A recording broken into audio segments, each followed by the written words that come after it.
एक सवाल है जो पेरेंट अक्सर हमसे पूछते हैं कि मेरे बच्चे का एकेडमिक परफॉर्मेंस इंप्रूव क्यों नहीं हो रहा है, इसके साथ जो बाकी स्टूडेंट आ रहे हैं वो तो अच्छा परफॉर्म कर रहे हैं, तो ये इंप्रूव क्यों नहीं कर पा रहे हैं। और कई बार तो पेरेंट एक टैग भी लगा देते हैं कि मेरा बच्चा कमजोर है। देखिए, आप बहुत बड़ी बात बोल रहे हैं जब आप कहते हैं कि मेरा बच्चा कमजोर है। इतने सालों के एक्सपीरियंस से, लगभग 10 साल तो मुझे ही पढ़ा करके हो गए हैं और थाउजेंड्स ऑफ स्टूडेंट्स को मैंने पढ़ाया है। इतने में हमने देखा है कि बहुत ही कम ऐसे बच्चे होते हैं जो एक्चुअली मेंटली चैलेंज्ड होते हैं, बहुत ही कम। अब तक के एक्सपीरियंस में मैंने सिर्फ 2 ही ऐसे बच्चों से एनकाउंटर हुआ है मेरा जिनको बोला जा सकता है कि रियली वो मेंटली कमजोर है। बाकी लोग कमजोर नहीं है। अगर आपके बच्चे के मार्क्स नहीं आ रहे हैं तो इसका मतलब ये है कि वो इनडिसिप्लिन है। तो रादर देन कि मेरा बच्चा कमजोर है, ये कहिए कि मेरा बच्चा इनडिसिप्लिन्ड है।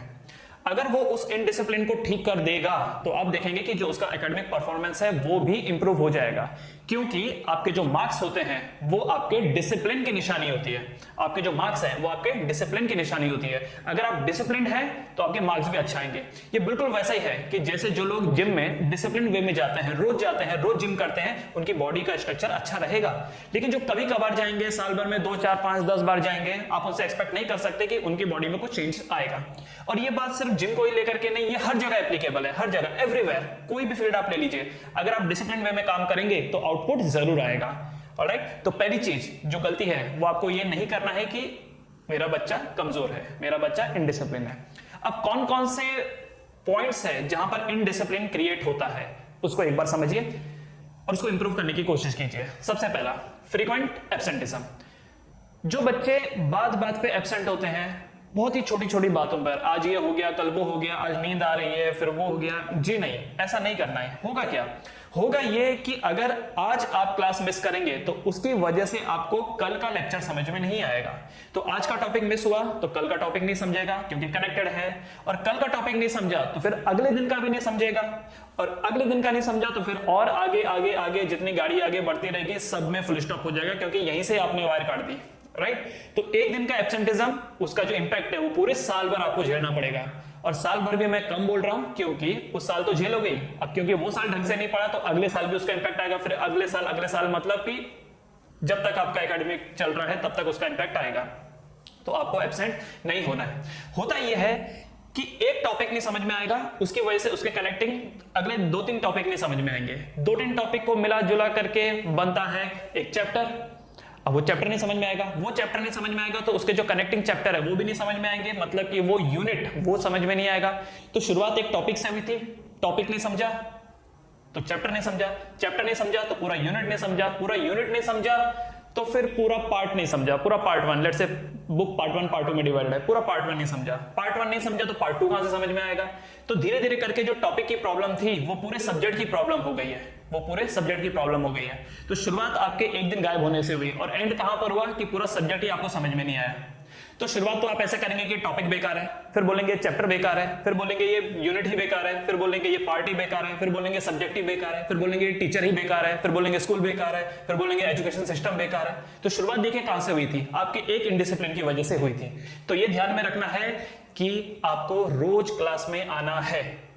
होगा कभी ऐसा कि किसी वजह से घर देर से पहुंचे तो आने में थोड़ी देर हो गई, हुई ना थोड़ी देर, कोई बात नहीं, जितना भी समय बचा है आप आइए, एब्सेंट नहीं होना है। अभी तक का जो हमारा रिकॉर्ड है, हमने देखा है कि जितने भी बच्चे मोर देन 90% स्कोर किए हैं वो सारे बच्चे बहुत ही डिसिप्लिन रहे हैं। साल भर में कभी वो 1 या 2 बार एब्सेंट हुए, साल भर की मैं बात बता रहा हूं, और वो भी तब जब वो बीमार हुए हैं।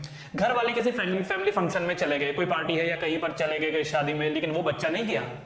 आप देख लीजिएगा जितने भी हमारे पुराने स्टूडेंट्स हैं जिन्होंने बहुत अच्छा परफॉर्म किया है, वो उनका जो एब्सेंटिज्म है वो हार्डली है, मैं आपको उनका अटेंडेंस शो कर सकता हूं। राइट, तो जो शुरुआत है वो किससे हो रही है, वो एब्सेंटिज्म से हो रही है। तो बिल्कुल भी आपको एब्सेंट नहीं रहना है। कब माना जाएगा कि आपका जो एब्सेंटिज्म वो फ्रीक्वेंट है? अगर आप महीने में 2 से ज्यादा बार एब्सेंट हो रहे हैं तो समझ जाइए कि आप फ्रीक्वेंट एब्सेंटिज्म की कैटेगरी में आएंगे and you will suffer a lot in the future. ठीक है, तो पहली चीज, do not remain absent unnecessarily. बीमार है चलेगा, इसके अलावा और कोई रीजन है तो भाई आप सिंसियर नहीं है, फिर आपके लिए प्रायोरिटी कुछ और है। ऑलराइट, दूसरी चीज, नो डेली रिवीजन। आप रोज रिवीजन नहीं करते। आपको जो भी क्लास में पढ़ाया गया है आपको घर जाके उसको रिवाइज करना है और उसी दिन करना है। देखिए क्या होता है ना कि याद रखना एक साइंस है, किसी भी चीज को याद करना एक साइंस है। साइंस का मतलब उसका एक ऑर्डर है। आज जो आपने पढ़ा है घर जाकर के आप उसे रिवाइज करेंगे तो पक्का हो जाएगा। और वो जो आपको रिवीजन करना है वो घर जाके करना है, विद इन 1 आवर करना है। चलिए 1 आवर अगर पॉसिबल नहीं हुआ तो 1.5 घंटा 2 घंटे बाद कर लिया, पर करना उसी दिन है। क्योंकि अगर आपने ये सोचा कि अगले दिन कर लेंगे तो क्या होगा, जितना पढ़ा था 100% उसमें से अगले दिन दिमाग में सिर्फ 20% रह जाएगा, और इतना कम वैल्यू अगर रहेगा तो फिर रिकॉल करने में मुश्किल हो जाएगा। और दूसरी बात यह कि आज का काम अगर कल करेंगे तो जो कल का काम मिलेगा वो कब करेंगे। आप जितना ज्यादा डिले करते जाएंगे उतना भूलते चले जाएंगे, तो रिकॉल वाली बात ही नहीं होगी, राइट। तो इसीलिए जो भी आपको मिला है क्लास में वो उसी दिन आपको करके खत्म करना है। और एक अच्छा स्टूडेंट कौन होता है, जो पहले से ही पढ़ के आता है। एक अच्छा स्टूडेंट वो होता है जो पहले से ही पढ़ के आता है। देखिए आप समझिए 2 टाइप के स्टूडेंट हैं। एक वो स्टूडेंट है जो क्लास में आके जिसने पहली बार वो चैप्टर पढ़ा है, उसने शुरुआत 0 से करी है, अब वो घर जाएगा रिवाइज करेगा तो उसका 2 बार हुआ है। लेकिन एक ऐसा स्टूडेंट है जो ऑलरेडी उस चैप्टर को थोड़ा सा पढ़ करके आया है पहले से, तो घर में पढ़ के आया तो घर में उसका 1 हुआ है। अगली बार जब वो क्लास में आया तो जब बाकियों का पहली बार क्लास चल रहा था तो इसके लिए वही क्लास सेकंड टाइम हो गया। अब क्योंकि जब उसने घर में पढ़ा था तो कुछ ना कुछ डाउट मन में राइज हुए होंगे, वो क्लास में जब चैप्टर चला तो उसने सवाल पूछ करके उस चीज को क्लियर कर लिया, और फिर घर जाकर के एक और बार रिवाइज कर लिया। तो कितनी बार हो गया उसका, 3 बार हो गया। बाकी बच्चे 2 बार हुआ और इसका कितना हुआ, 3 बार। अब इसमें अगर एक और स्टूडेंट है जो सिर्फ क्लास में ही पढ़ता है, घर में नहीं पढ़ता, उसका कितनी बार टास्क हुआ, 1 ही बार हुआ, राइट। तो देख रहे हैं डिफरेंस, इसका 3 बार पहले पढ़ के आया था, क्लास में पढ़ा और घर जाके रिवाइज किया। इसने वही चीज को 3 बार कर लिया उसी 1-2 दिन के दौरान, जबकि जो ये सेकंड स्टूडेंट है उसने 2 ही बार किया क्लास में घर में, और तीसरे वाले ने 1 ही बार, दैट इज क्लास में। तो अब आप मुझे बताइए इसके मुकाबले इसका रिजल्ट 3 टाइम्स निकलेगा कि नहीं निकलेगा, राइट, निकलेगा। इसीलिए डेली रिवीजन करना जरूरी है। इसके साथ साथ हो सके तो पहले से ही पढ़ करके आइए। अब सवाल है कि पहले से पढ़ करके कैसे आए, तो हमने क्लासेस के वीडियो रिकॉर्ड कर रखे हैं। जितने भी आपके पहले वाले जो बैच थे उनको जब पढ़ाया गया था तो वो वीडियो रिकॉर्ड कर रखे हैं, और हम स्टूडेंट्स को बोलते हैं, आप सबको बोलते हैं कि पेन ड्राइव लेके आइए एंड वीडियो लेकर के जाइए और घर में पहले से ही पढ़ करके आइए। पहले से पढ़ के आएंगे तो क्लास में आप 0 बन के नहीं आएंगे, ऑलराइट। तो वो आपके लिए सेकंड टाइम का रिवीजन होगा और जो आउटपुट आएगा वो ज्यादा होगा। दूसरी बात यह है कि सर यूट्यूब पे तो पहले से ही बहुत सारे वीडियोज हैं, तो हम दोबारा से पेन ड्राइव क्यों लेके आए, यूट्यूब पे देख लेंगे। ऐसा मत कीजिए। क्यों मत कीजिए, देखिए यूट्यूब पे बहुत कुछ है, यूट्यूब पे बहुत कुछ है। जैसे ही आप नेट खोलेंगे, आपने सोचा कि चलो मैं ये चैप्टर करता हूं, जैसे मेटल्स एंड इट्स प्रॉपर्टीज, वो आपने खोला। जैसे ही आप उसको करने जाएंगे तुरंत माइंड में एक चीज क्लिक होगी कि यार इस टीचर से बेटर कोई दूसरा टीचर होगा जो इससे भी अच्छा पढ़ा ले, तो आप उसके सर्च में निकल जाते हैं। क्योंकि जब आप पढ़ेंगे तो दिमाग के ऊपर प्रेशर तो बिल्ड होएगा और आपका मन क्या करेगा, हमेशा एस्केप करने की कोशिश करेगा कि इससे बेटर तो ये टीचर होंगे, इसको एक बार देख लेते हैं, इससे बेटर ये होंगे, इससे बेटर ये होंगे। 1 घंटे का समय निकल गया और आप उसी पॉइंट पे अटके हुए हैं, क्योंकि एक वीडियो में आप स्टेबल रहते नहीं, कभी इससे कभी इससे कभी इससे कभी इससे। कई बार आपने देखा होगा कि आपके घर में कई सारी बुक्स पड़ी हुई हैं और उसमें से एक भी बुक ऐसी नहीं है जिसको आपने कंप्लीट पढ़ा होगा। नहीं होता ऐसे, क्योंकि जैसे ही आप एफर्ट डालने लगते हैं, जैसे ही थोड़ी मुश्किल आने लगती है, तुरंत आप दूसरी चीज में स्विच कर देते हैं, फिर तुरंत तीसरी चीज, फिर चौथी चीज, राइट। पेन ड्राइव होगा तो आपको पता है कि जो भी है यही है, जो भी है यही है, तो बस आप उसी से करेंगे, फिर इधर उधर भागेंगे नहीं। इसलिए आपको क्या करना क्या है, पेन ड्राइव लेकर के आना है एंड वीडियोस लेकर के जाना है। और एक और बात ये होगी कि जिस क्लास में आप पढ़ रहे हैं उसी के वीडियोस रहेंगे तो आपको कनेक्ट करने में आसानी होगी, क्योंकि इंटरनेट पे बहुत सारी इंफॉर्मेशन अवेलेबल है जो हो सकता है आपके काम की हो सकता है आपके काम की नहीं हो, क्योंकि वो वाइड एरिया है, आपको उसके फील्ड में नहीं घुसना है उतना है। पेन ड्राइव लेके आना है, जो क्लासेस से रिलेटेड है, जो क्लासेस में दिया गया है, बस उसी से पढ़िए, क्योंकि वही आपके सिलेबस में आने वाला है। क्लियर? तो ये समझ गए सेकंड पॉइंट। तो सेकंड पॉइंट क्या था, नो डेली रिवीजन। अगर आप डेली रिवीजन नहीं करेंगे तो पक्का आप सफर करेंगे। इसके अलावा इसी में ही एक और चीज मैंने बताई कि घर में पहले ही पढ़ करके आइए, पहले ही वीडियो लेकर के जाइए और पढ़िए, ठीक है। तीसरा, not solving question bank. Not solving question bank, देखिए क्या होता है कि जब भी टीचर क्लास में पढ़ाते हैं तो वो आपको नोट्स लिखवाते हैं या कई बार डायरेक्टली आपको नोट्स दे दिया जाता है। वो जो नोट्स हैं वो आपके नॉलेज को इंप्रूव करने के लिए है। वो जो नोट्स है वो आपके नॉलेज को इंप्रूव करने के लिए क्या है। नॉलेज अलग होता है एंड प्रेजेंटेशन स्किल्स अलग होता है, दोनों बहुत अलग अलग चीजें हैं। नॉलेज अलग है, प्रेजेंटेशन अलग है। जिस बच्चे को नॉलेज अच्छा है, इस बात की कोई गारंटी नहीं है कि उसके मार्क्स भी अच्छे आएंगे। मैंने कितने सारे स्टूडेंट्स को देखा है, मेरी क्लास में देखा है, कितने सारे स्टूडेंट ऐसे हैं जो पढ़ाई में बहुत बढ़िया है, उनको एक सवाल दे दो तुरंत चुटकी में सॉल्व कर लेते हैं, लेकिन जब बात आती है मार्क्स लाने की तो मार्क्स नहीं ला पाते हैं। रीजन क्या है? रीजन ये है कि वो प्रेजेंट अच्छे से नहीं करते। आप कभी 5 स्टार रेस्टोरेंट में जाइए, एक सलाद खरीदेंगे 500 रुपए का आएगा, 500 रुपीज का सलाद। क्या स्पेशल है उस सलाद में और जो हम घर में बनाते हैं उसमें क्या स्पेशल है?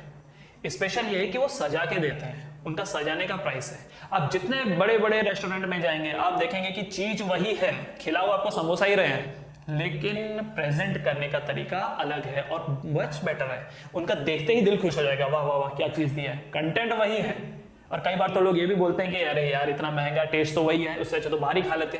तो दिल किस बात पे खुश हुआ था? उनके प्रेजेंटेशन को लेकर के। तो प्रेजेंटेशन की बहुत बड़ी वैल्यू है, राइट? तो इसीलिए जब आप क्वेश्चन बैंक सॉल्व करते हैं तो आपको ये पता चलता है कि क्वेश्चन किस टाइप के आते हैं एंड उनको लिखना कैसे है, क्योंकि क्वेश्चन बैंक में क्वेश्चन के साथ साथ उसका आंसर कैसे लिखना है वो भी दिया हुआ होता है। सिर्फ टीचर के लिखाए गए नोट्स के भरोसे एग्जाम देने मत जाइए, क्वेश्चन नोट्स के साथ साथ क्वेश्चन बैंक भी आपको सॉल्व करना है ताकि आपका जो प्रेजेंटेशन स्किल है वो बढ़े। ठीक है, एक और बात, एक कहावत है कि अगर आप अपने दुश्मन को नहीं जानते, अपने आप को नहीं जानते, तो आप वॉर को लूज कर देंगे, आप युद्ध हार जाएंगे। आप ना तो खुद को जानते हैं ना अपने दुश्मन को जानते हैं, आप युद्ध हार जाएंगे। लेकिन अगर आप अपने दुश्मन को जानते हैं, अपने आप को जानते हैं, you will win the war, क्योंकि आपको पता है कि आपका दुश्मन कैसा है और आपको पता है कि आपकी स्ट्रेंथ क्या है, तो आप वॉर जीत जाएंगे। तो जब आप क्वेश्चन बैंक सॉल्व करते हैं तो आपको पता चलता है कि सामने वाला क्वेश्चन कैसे दे सकता है, कैसे घुमाएगा सामने वाला क्वेश्चन, क्या क्या वैल्यूज वो चेंज करके दे सकता है, राइट? तो आप पहले से उस चीज के लिए प्रिपेयर्ड हैं, तो आपको पता है किस टाइप के क्वेश्चन बनते हैं। तो जब आप एग्जाम में बैठते हैं आपको पहले ही पता रहता है कि इसी टाइप के क्वेश्चंस मैंने देखे हैं और जो आए हैं वो उसी टाइप के क्वेश्चन है, तो बस आप एकदम रिलैक्स वे में पेपर सॉल्व करते हैं। जो क्वेश्चन बैंक ही कभी सॉल्व नहीं करते हैं, सिर्फ नोट्स के भरोसे क्लास में जाते हैं, तो उनको जब भी कोई क्वेश्चन ट्विस्ट करके दिया जाता है तो उनको समझ में नहीं आता करना क्या है और फिर पूरा पेपर वो गड़बड़ करके आ जाते हैं। तो इसीलिए क्वेश्चन पेपर को क्वेश्चन बैंक को सॉल्व करना बहुत जरूरी है। ठीक है, क्वेश्चन बैंक को सॉल्व करना बहुत जरूरी है ताकि आपको ये आइडिया आ सके किस टाइप के क्वेश्चन बनते हैं और उनको लिखना कैसे है। ठीक, उसके बाद चौथा point, not attending practice test in the classroom. Classes में हम जब टेस्ट लेते हैं तो कई सारे ऐसे स्टूडेंट होते हैं जो एब्सेंट हो जाते हैं। क्यों एब्सेंट हो जाते हैं? सर ठीक से प्रिपेयर नहीं हुआ, सर बाहर गए थे, सर ये हुआ, सर वो हुआ। भाई देखो, बात एकदम सिंपल है, आप क्लासेस में जितना प्रैक्टिस करेंगे उतना ही आप फाइनल एग्जाम में अच्छा अटेंड करेंगे, पेपर को और अच्छे से कर पाएंगे जितना आप क्लास में प्रैक्टिस करेंगे टेस्ट पेपर्स। क्योंकि आप सीधा युद्ध भूमि में चले गए, सीधा वॉर में चले गए, हथियार लेकर के, ट्रेनिंग आपने ली नहीं, सीधा वॉर में चले गए, तो क्या होगा ये कि सीधा वॉर में गलती करोगे, आप सीधा फाइनल एग्जाम में गलती करोगे, और अगर फाइनल एग्जाम में सीधा गलती करोगे तो मार्क्स कटेंगे आपके। लेकिन अगर आप क्लास में ज्यादा से ज्यादा टेस्ट पेपर सॉल्व करेंगे तो क्या होगा, जो गलती आपको वहां करनी चाहिए थी वो गलती आप क्लास में करेंगे। क्लास में गलती करेंगे तो उसको सुधारने का मौका आपको मिलेगा और वो गलती आप फाइनल एग्जाम में नहीं करेंगे। और आपको मैं एक और बात बता देता हूं, हमारे नेगेटिव इमोशंस हमारे पॉजिटिव इमोशन से ज्यादा पावरफुल होते हैं। आपने किसी के साथ 1000 चीजें अच्छी करी होंगी, लेकिन कोई एक चीज आप गड़बड़ कर दीजिए, वो जिंदगी भर याद रखेगा कि इसने ऐसा ऐसा मेरे साथ किया था, क्योंकि नेगेटिव इमोशंस ज्यादा पावरफुल होते हैं। तो जब आप प्रैक्टिस पेपर के दौरान क्लास में गलती करते हैं तो आपको ये याद रहता है कि मुझे फाइनल में ये गलती नहीं करनी है क्योंकि मैंने उस वक्त की थी। अच्छी चीजें याद नहीं रहेंगी, गलती याद रहेगी। सो जैसा भी आपका प्रिपरेशन हुआ है, अच्छा हुआ है, बुरा हुआ है, जैसा भी हुआ है, क्लास में टेस्ट दीजिए, क्योंकि क्लास में टेस्ट देंगे आपको दिखेगा कि ये टाइप का क्वेश्चन आया था, मैंने ये गलती की थी, इसकी वजह से मेरे मार्क्स कटा है, अब मुझे वो चीज फाइनल एग्जाम में नहीं करनी है, राइट? तो ये जो है ये आपके प्रैक्टिस का ही एक पार्ट है। ऑलराइट, सो जैसा भी टेस्ट हो क्लास में सॉल्व कीजिए, गायब कभी नहीं होना है। अब गायब होकर के क्या कर लेंगे, क्या बचा लेंगे? कुछ नहीं बचाएंगे, उल्टा नुकसान ही कराएंगे अपना। इसलिए आपको एनएफ टेस्ट पेपर क्लास में प्रैक्टिस करने हैं। क्लास में जितने प्रैक्टिस हो पा रहे हैं, क्योंकि क्लास के भी समय की एक सीमा होती है, ज्यादा भी पेपर नहीं लिए जा सकते क्योंकि बहुत सारे डाउट सॉल्व करने पड़ते हैं, बहुत कुछ। तो मान लीजिए आपने क्लास में सिर्फ 5 ही टेस्ट पेपर करे, आप टीचर को बोलिए, या टीचर भी आपको देंगे, डेफिनेटली देंगे, घर में जो आपको समय मिलता है उसमें और प्रैक्टिस पेपर सॉल्व कीजिए, और आप देखेंगे कि अगर किसी एक प्रैक्टिस पेपर से 2 क्वेश्चन भी आते हैं, आपने 10 प्रैक्टिस पेपर किए हैं तो 10 टू 20, तो सोचिए कि प्रोबेबिलिटी कितनी बढ़ जाएगी।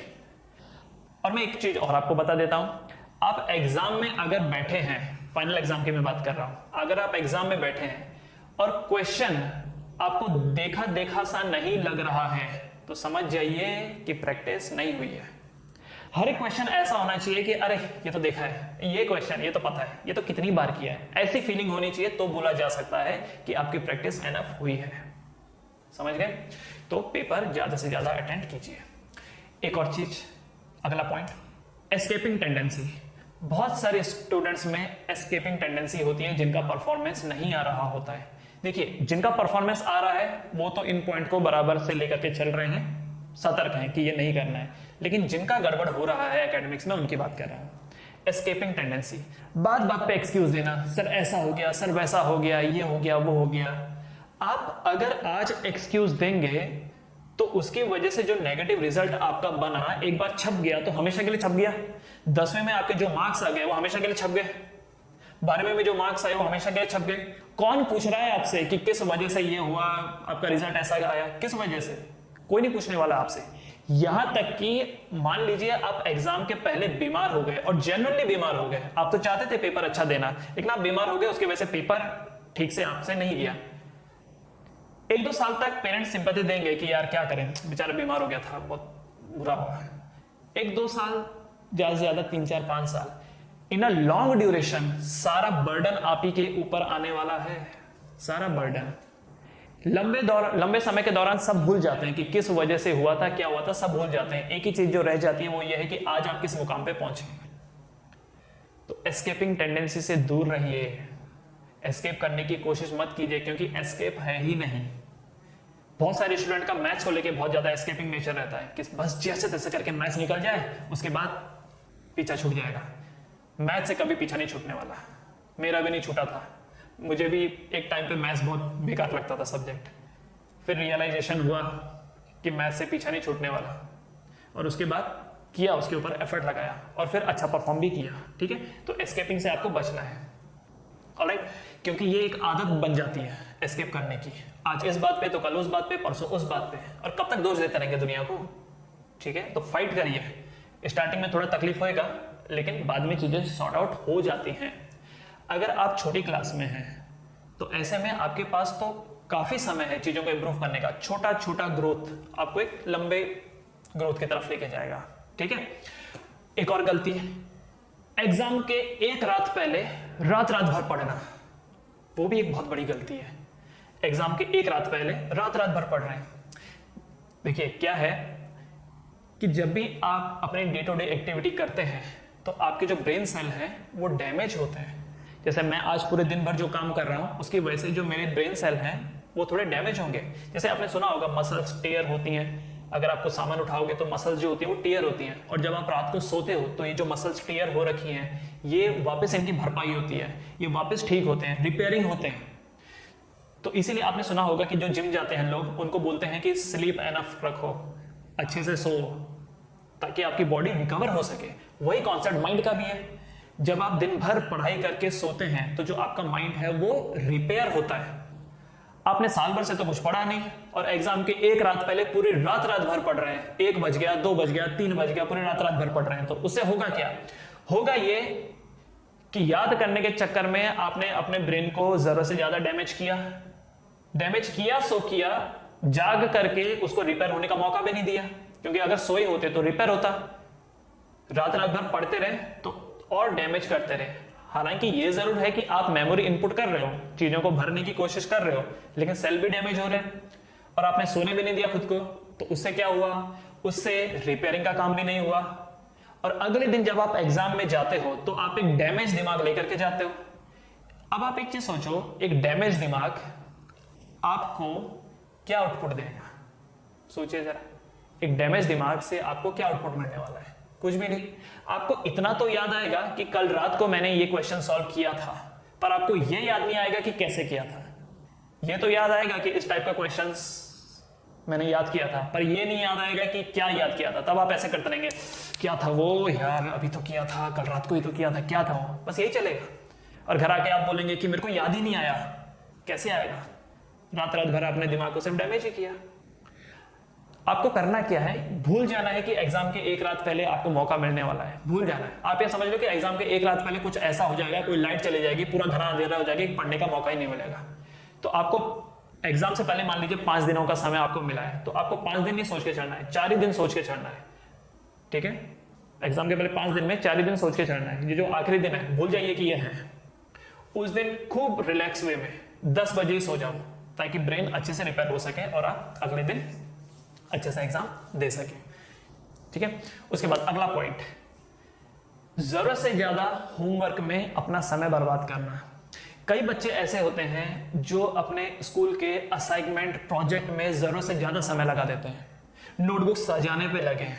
टीचर ने कोई काम दिया हुआ है, ठीक है, काम दिया है, करना जरूरी है, क्या करें, करना ही पड़ेगा। जरूरत से ज्यादा उसको सजाने की कोशिश कर रहे हैं और उसमें समय बर्बाद कर दिया अपना। आप उस नोटबुक को नहीं लेके जाने वाले एग्जामिनेशन हॉल में, आप अपने दिमाग को लेके जाने वाले हैं। आपके दिमाग में कितना घुसा वो इंपॉर्टेंट है। बचपन में किसने कितनी नोटबुक भरी डजंट मैटर, कोई नहीं पूछने वाला। मुझे खुद को याद नहीं है कि मैंने अपने 10th में, 11th में, 12th में कितनी नोटबुक्स भरी थी। क्या रह जाएगा? जो आपके दिमाग में है वो आप लेकर के जाओगे। इसीलिए पहली प्रायोरिटी है सेल्फ स्टडी। जैसे मेरी अभी क्लास थी, पहले स्कूल था, स्कूल के बाद मैं क्लास गया, क्लास में पढ़ा, घर आकर के मैंने रिवाइज किया, जो मैंने क्लास में पढ़ा था वो रिवाइज किया। अब जो समय बचेगा उसमें मैं होमवर्क करूंगा। ठीक है, अब जो समय बचेगा मैं उसमें होमवर्क करूंगा। तो पहले सेल्फ स्टडी के लिए टाइम निकालना है, फिर होमवर्क के लिए टाइम निकालना है। करते आप उल्टा है, पहले होमवर्क के लिए टाइम निकालते हैं एंड फिर सेल्फ स्टडी के लिए निकालते हैं।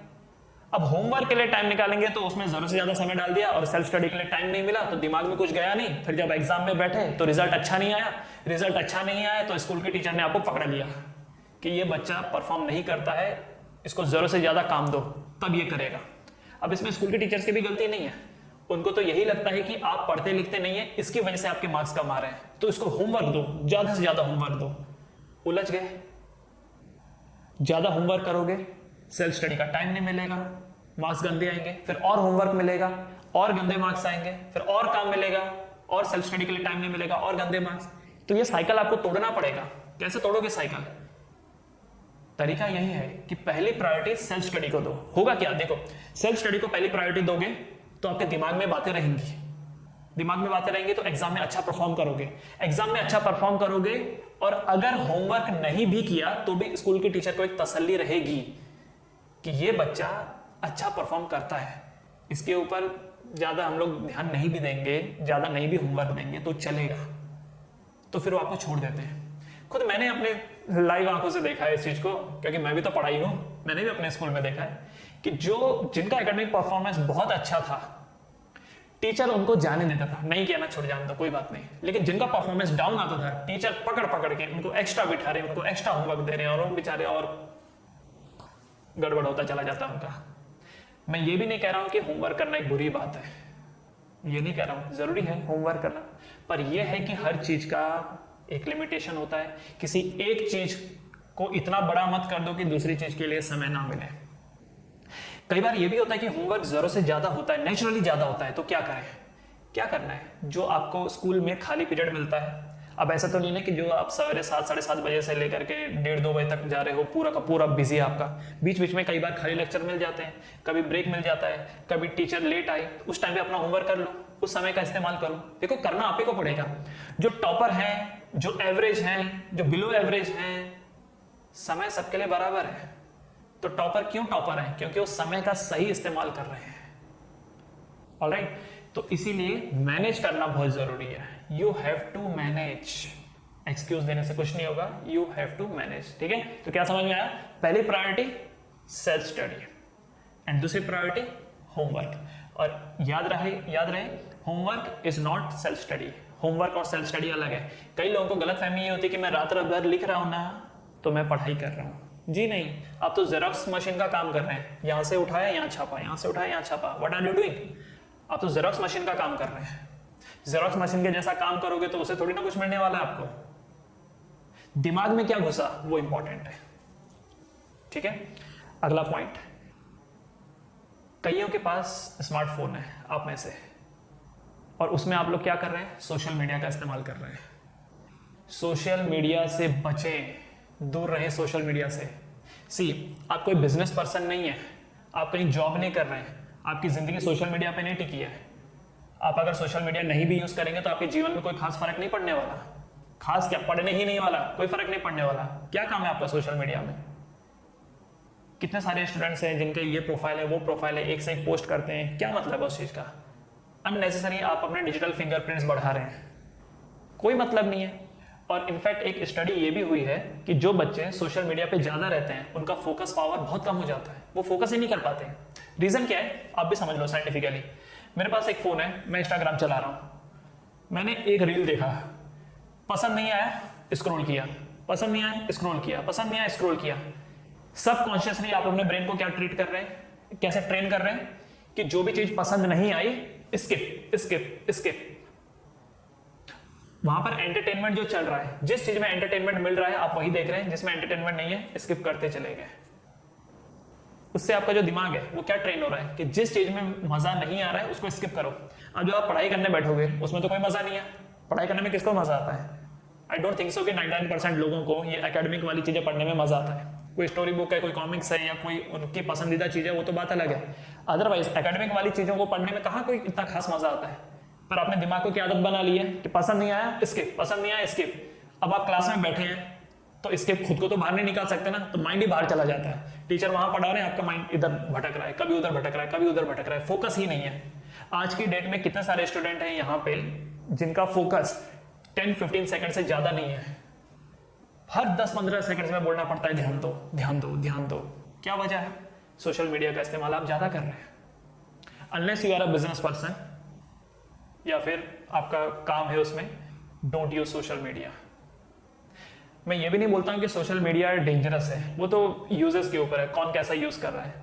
अगर आप कंटेंट बनाने वालों में से हैं और वो जो कंटेंट आप बना रहे हैं उससे आप कुछ कमा रहे हैं तब तो सही है।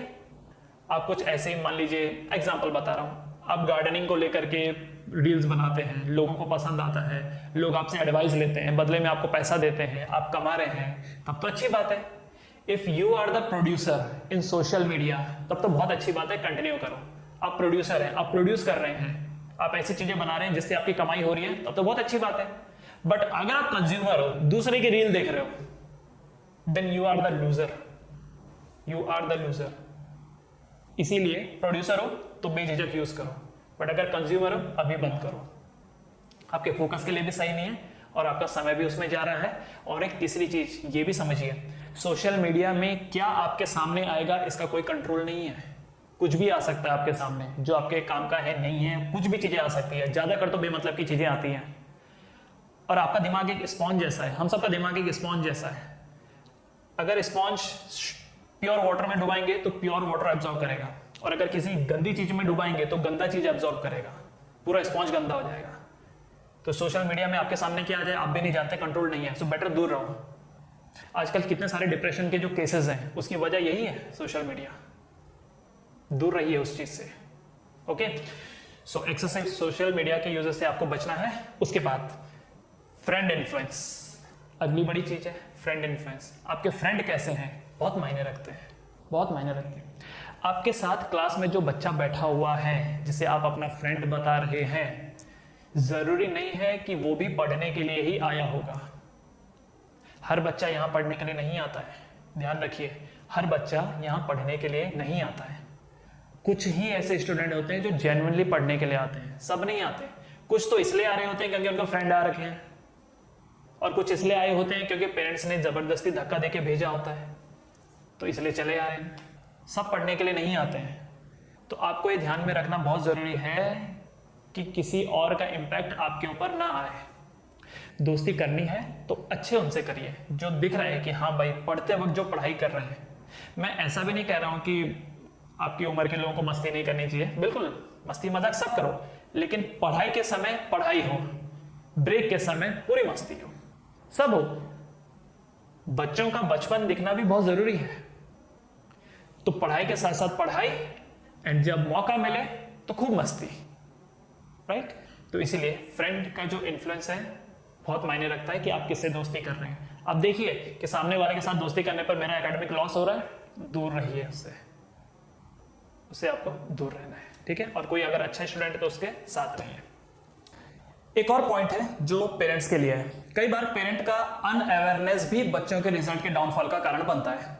देखिए, अगर पेरेंट्स को पता ही नहीं है कि बच्चे के एकेडमिक लाइफ में क्या चल रहा है तो वो कैसे उस चीज को मॉनिटर करेंगे और कैसे उस चीज को इंप्रूव करेंगे।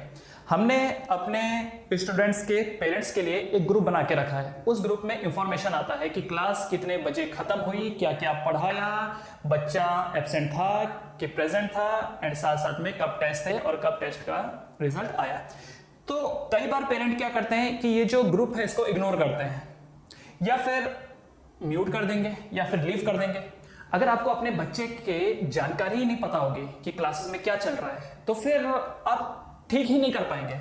जिस चीज को आप जानते ही नहीं उस चीज को आप ठीक कैसे करेंगे, राइट। और आप सबकॉन्शियसली एक ऐसा एटमॉस्फेयर घर में क्रिएट कर रहे हैं कि education is not that much important, क्योंकि अगर इंपॉर्टेंट होता तो हमारा ध्यान होता। अब देखिए, बच्चे के दिमाग में तो यही बात जा रही है कि आप ध्यान नहीं दे रहे हैं मतलब वो इंपॉर्टेंट नहीं होगा, क्योंकि जो भी चीजें हमारे लिए इंपॉर्टेंट होती है हम उसके ऊपर ध्यान देते हैं और रोज ध्यान देते हैं। खाना हमारे लिए इंपॉर्टेंट है इसलिए हम रोज खाने पे ध्यान देते हैं और खाते हैं क्योंकि इंपॉर्टेंट है। जो चीज इंपॉर्टेंट नहीं होती है हम उसके ऊपर ध्यान नहीं देते हैं। तो सबकॉन्शियसली जब आप ग्रुप को देखते नहीं हैं तो आप बच्चे के माइंड में एक चीज डाल रहे हैं कि education is not important, right. भले ही आपने क्लास में एडमिशन कराया है, आपने फीस पे किया है, लेकिन घर में इनडायरेक्ट मैसेज तो वही जा रहा है, क्योंकि फीस तो चलिए आपने साल भर में एक बार या 2 बार की मुलाकात में ही दिया होगा, लेकिन जो आप घर में कर रहे हैं वो तो डेली हो रहा है और जो डेली होगा उसका इंपैक्ट ज्यादा होगा। तो इसलिए एज अ पेरेंट पहली गलती आपको ये नहीं करनी है कि ग्रुप लीव कर दिया या इग्नोर मार दिया या फिर उसको एग्जिट ही हो गया वहां से, वो आपको नहीं करना है। इनफैक्ट आपको ये करना है कि डेली बच्चा जब घर आए उसको पूछना है कि बेटा आज क्लास में क्या पढ़ाया। उसे होगा क्या कि जैसे मान लीजिए आज इंग्लिश में कोई चैप्टर हुआ, अ मर्चेंट, एक स्टोरी थी मर्चेंट की, वो हुई, आपने घर में पूछा उससे तो बच्चे ने बताया कि आज उस स्टोरी में ऐसा ऐसा वैसा वैसा है। तो आपको ये समझ में आएगा कि क्लास में उसने ध्यान दिया कि नहीं दिया। अगर दिया तो बहुत अच्छी बात है, और अगर नहीं दिया तो आपको समझ में आ जाएगा कि क्लास में ध्यान नहीं दे रहा है, तो आप उसे थोड़ा टाइट कर सकते हैं, राइट। और अगर वो ध्यान देगा तो उसका इंटरेस्ट बढ़ेगा, इंटरेस्ट बढ़ेगा तो उसके मार्क्स आने लगेंगे, मार्क्स आने लगेंगे तो और इंटरेस्ट बढ़ेगा, और जब ये सिलसिला होने लगेगा तो एक टाइम ऐसा आएगा कि जब वो सेल्फ गाइडेड हो जाएगा और आपको उसके पीछे लगने की जरूरत नहीं है। ये कहानी सिर्फ स्टार्टिंग में ही होने वाली है, आपको स्टार्टिंग में ही उसके ऊपर ध्यान देना है, उसके बाद नहीं देना है, राइट। तो घर में उससे पूछिए। कई बार पेरेंट ये बोलते हैं कि हमको तो नहीं समझ में आता कि वो क्या पढ़ रहा है, हम तो उतने पढ़े लिखे नहीं है, या फिर हमारे तो ऐसा है कि पढ़े में बहुत जमाना बीत गया तो अब तो हमको कुछ याद नहीं है। कोई फर्क नहीं पड़ता, आपको बस इतना देखना है कि क्या वो जवाब दे पा रहा है कि नहीं। जैसे मान लीजिए कोई साइंस का एक चैप्टर चल रहा है, एटम्स एंड मॉलिक्यूल्स, आपने बच्चे से पूछा कि बताओ क्या था उस चैप्टर में, तो उसने बताया कि एटम ऐसा ऐसा होता है, मॉलिक्यूल ऐसा ऐसा होता है, फिर वो ये वो करके बताया उसने जवाब दिया ना, इसका मतलब उसने सुना रहेगा। और अगर वो सुनेगा तो चीजों में उसका इंटरेस्ट डेवलप होगा और वो आगे अपने आप करने लगेगा। तो आपका जो मकसद है वो ये है कि उसका इंटरेस्ट डेवलप हो, और वो तभी डेवलप होगा जब वो चीजों को सुनेगा, समझेगा, और वो चीजों को तब सुनेगा जब उसको ये पता चलेगा कि I am accountable for that, मुझे जवाब देना है घर में। इसीलिए ग्रुप को लीव करना तो बहुत दूर की बात है, उल्टा हर दिन घर में 10 मिनट अपने बच्चे के लिए निकालिए। आप कितने भी बिजी हो, 10 मिनट आपको निकालना ही निकालना है, क्योंकि बच्चे का education is also one of the investment for you, correct. तो ये पहली चीज है। दूसरी चीज ये है कि कई बार पेरेंट्स का माइंडसेट कुछ ऐसा हो जाता है कि हमने तो एडमिशन करा दिया, अब क्लासेस वाले देखेंगे। ये बहुत ही गलत अप्रोच है। आप क्लासेस का सपोर्ट ले रहे हैं अपने बच्चे के एकेडमिक को उठाने के लिए, आप नहीं कर पा रहे हैं किसी वजह से, तो इसलिए आप क्लासेस का सपोर्ट ले रहे हैं। तो एक हाथ आपका होना चाहिए और एक हाथ क्लासेस का होना चाहिए, और बच्चे को ये दिखना चाहिए कि दोनों मिलके मुझे उठा रहे हैं। इससे एक सीरियसनेस बनेगा कि घर पे भी मुझे बोला जा रहा है और मुझे क्लासेस में भी बोला जा रहा है। जब आप घर में नहीं बोलते हो, सिर्फ क्लासेस में ही एफर्ट डाला जाता है, तो क्लासेस के टीचर विलन बन जाते हैं स्टूडेंट्स की नजरों में, कि ये तो प्रेशराइज करते हैं, ये ऐसे हैं, ये वैसे हैं, राइट। तो घर एक कंफर्ट जोन बन जाता है। जब घर में भी बच्चे को मिल रहा हो बूस्टअप और क्लासेस में भी मिल रहा हो, तो मिलजुल करके डेवलपमेंट ज्यादा होता है। आप एक समझ लीजिए कि जैसा एक स्टूल है मेरे पास, उसके 3 पैर हैं। एक पैर तो खुद स्टूडेंट है, एक पैर है टीचर्स जिसको पढ़ा रहे हैं, और एक पैर है पेरेंट। जब ये तीनों पैर मजबूत होते हैं तब जाकर के एक बेस बनता है और स्टूडेंट उस पर खड़ा हो पाता है, उसका एकेडमिक्स उस पर खड़ा हो पाता है। तो आपको क्लासेस के साथ मिलजुल करके चलना है। आपको ये नहीं सोचना कि हमने क्लासेस में डाल दिया, फीस भर दी, मैटर खत्म, आप वही देखेंगे। जी नहीं, अगर ये अप्रोच है तो एकेडमिक्स नहीं सुधरेगा। एक और बात, कई बार स्कूल्स में ऐसा होता है कि जरूरत से ज्यादा सिलेबस दे दिया जाता है। जैसे मान लीजिए कोई टेस्ट है, कोई यूनिट टेस्ट है, स्कूल में आने चाहिए थे 3 चैप्टर आइडियली, और स्कूल वालों ने दे दिए 5 चैप्टर। अब उसकी वजह से क्या होता है कि बच्चे के ऊपर प्रेशर बिल्डअप हो जाता है। बच्चे की कैपेबिलिटी सिर्फ 3 चैप्टर की थी, पर स्कूल वालों ने दे दिया 5 चैप्टर। आजकल ये ज्यादा ही हो रहा है स्कूल में कि जरूरत से ज्यादा सिलेबस दे देते हैं, ये सोच के कि जल्दी जल्दी सिलेबस खत्म करा देंगे और उसके बाद फिर रिवीजन कराएंगे। बट ये बात वो नहीं समझ रहे हैं कि किसी भी चीज को समझने के लिए अपने अंदर सबकॉन्शियसली बिठाने के लिए समय लगता है। आप ये नहीं सोच सकते कि एक बिल्डिंग है, उसका ग्राउंड फ्लोर आपने तैयार किया, उसको उसके सीमेंट को सूखने ही नहीं दिया और सीधा फर्स्ट फ्लोर बना दिया। वो घर कभी बनेगा ही नहीं, क्योंकि जैसे फर्स्ट फ्लोर बनाएंगे वो गिर जाएगा, क्योंकि ग्राउंड फ्लोर तो सूखा ही नहीं। आपने पहले चैप्टर को ठीक से उसको सबकॉन्शियसली एब्जॉर्ब होने का समय ही नहीं दिया और आपने सीधा सेकंड चैप्टर चालू कर दिया, उसको एब्जॉर्ब होने का टाइम नहीं दिया, तीसरा चैप्टर चालू कर दिया, फिर चौथा, फिर 5वां, कोई चैप्टर ढंग से नहीं हो पाया। किसी भी चैप्टर में बच्चे को कॉन्फिडेंस नहीं है, बच्चा एग्जाम में जाता है डरा डरा जाता है। तो ऐसा नहीं करना है। स्कूल वाले गलती भले ही कर रहे हो, आपको ऐसी गलती नहीं करनी है। आपको अगर कोई भी दिक्कत हो, आप हमारे पास आइए, हम आपको बताएंगे कि इसको कैसे डील करना है इस सिचुएशन के साथ। फिर भी एक मोटा मोटा मैं आपको बता देता हूं। मान लीजिए स्कूल में 5 चैप्टर आने वाले थे, बच्चे के 3 ही चैप्टर प्रिपेयर हुए हैं, तो बच्चे को मोटिवेट कीजिए कि बेटा देखो, इन 3 चैप्टर में तुझे मार्क्स अच्छे आने चाहिए। हर एक चैप्टर मान लीजिए 10-10 मार्क का है, तो टोटल 5 चैप्टर 50 मार्क के हो गए। बच्चे ने 3 ही चैप्टर किए हैं, तो बच्चे को बोलिए कि ये 3 चैप्टर जो कि 30 मार्क के हैं, तुझे 30 मार्क में से अच्छे मार्क्स लाने हैं। तो अगर उस 30 मार्क में बच्चा 25 मार्क लेके आता है तो बहुत अच्छी बात है कि 30 में से उसको 25 मिले। लेकिन अगर यही आपको जानकारी नहीं होगी और आप बोलेंगे कि 50 नंबर में से उसके 25 नंबर आए हैं, तो आप भी टेंशन में, वो बच्चा भी टेंशन में।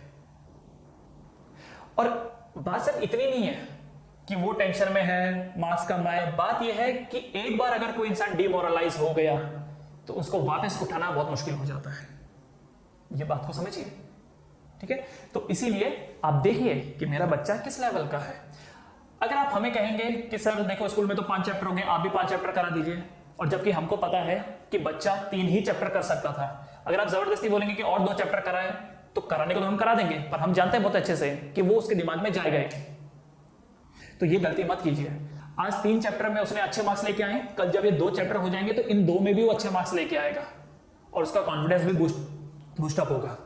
ऑलराइट, तो अननेसेसरी प्रेशराइज मत कीजिए। कुछ भी दिक्कत हो आप हमारे पास आइए, हम आपको जेन्युइन कहानी बताएंगे। कई बार पेरेंट्स क्या होता है कि टीचरों से बातें नहीं करते, जैसे क्लासेस हैं हमारे पास, कभी आते ही नहीं, हमसे पूछते ही नहीं है, और जब हमसे पूछेंगे ही नहीं तो हम उन्हें कुछ फ्रूटफुल एडवाइस दे भी नहीं पाते। और कई बार ऐसा भी होता है कि सीधा बच्चे से ही पूछा जा रहा है। अब बच्चा तो पहली बार अपना सेशन गुजार रहा है ना, मान लीजिए अगर कोई बच्चा 10वीं में है, उसके लिए तो 10वीं पहली बार है, पर हम तो 10वीं के बच्चों को 10 साल से पढ़ा रहे हैं। उनसे बेटर तो हमको पता है कि कब क्या किया जा सकता है, किस सिचुएशन में क्या करना चाहिए। सो आपको क्लासेस में आके टीचरों से मिलना है, हम बुलाएं ना बुलाएं। इनफैक्ट अगर आप हमारे पास ना भी हो, कोई और भी क्लास हो, कोई बुलाए ना बुलाए, हर 2 से 3 महीने में आपको खुद से आके मिलना है। और आपके बच्चे को यह पता होना चाहिए कि मेरे पेरेंट्स टीचर से आज मिलने जा रहे हैं। इससे वो भी टाइट रहेगा और उसका जो एकेडमिक परफॉर्मेंस है वो भी इंक्रीज होगा, और क्लासेस के जो टीचर होंगे वो भी और ज्यादा ध्यान दे पाएंगे, क्योंकि चीजें म्यूचुअली होती हैं। और एक और चीज, जो गिटार की तार टाइट रहती है वही गिटार बज पाता है। तो टाइट रखना बहुत जरूरी है, और इन सब चीजों को मिला जुला करके एक एकेडमिक डिसिप्लिन तैयार होता है। आप इन एकेडमिक डिसिप्लिन को अच्छे से फॉलो कीजिए और आप देखेंगे कि जो आपका रिजल्ट है वो बहुत अच्छे से बूस्ट हो गया है।